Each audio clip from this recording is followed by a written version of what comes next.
Good evening, Emma Ipolato with ABC News. It's the lockdown we didn't have to have.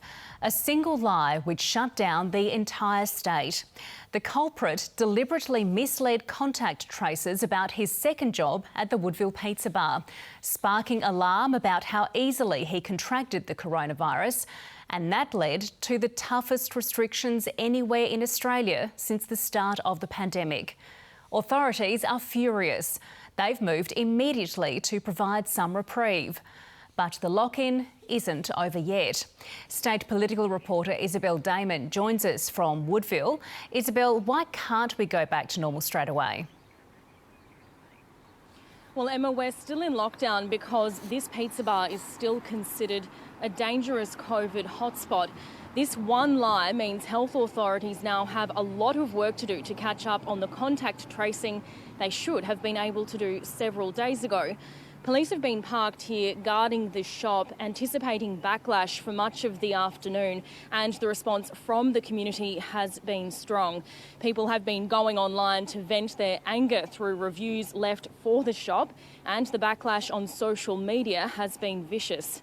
Let's take a look at how this extraordinary day unfolded and how SA's hard lockdown was cut short.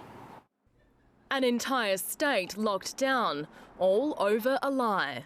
The lie was the person claimed that they'd purchased a pizza from the pizza shop, where in fact they were working there and had been working there for several shifts. To say that I am fuming about the actions of this individual is an absolute understatement. Authorities feared that individual, who also works in a Medi Hotel kitchen, picked up the virus just by picking up a pizza from the Woodville Pizza Bar. Their story didn't add up. The man eventually admitted he worked at the shop alongside an infected co-worker.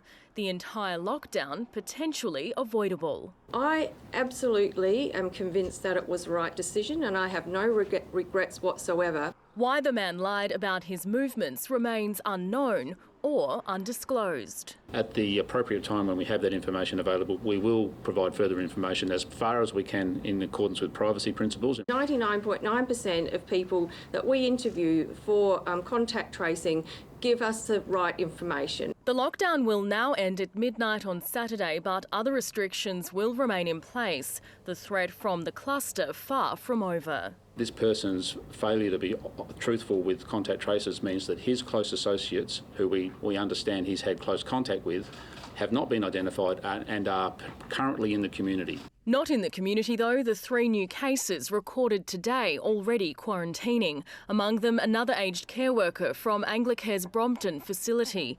Staff are being tested every 72 hours, as are residents. They've come back with no positive results. So we've got 39 residents in the facility who have been tested, and the news is good. The Parafield cluster is now 25 and more cases are expected. 4,500 people are in quarantine directly linked to confirmed infections or high-risk locations. There is a genuine basis for people to be outraged, but we need to move past this. Moving on in an already testing week. Isabel Dayman, ABC News, Adelaide.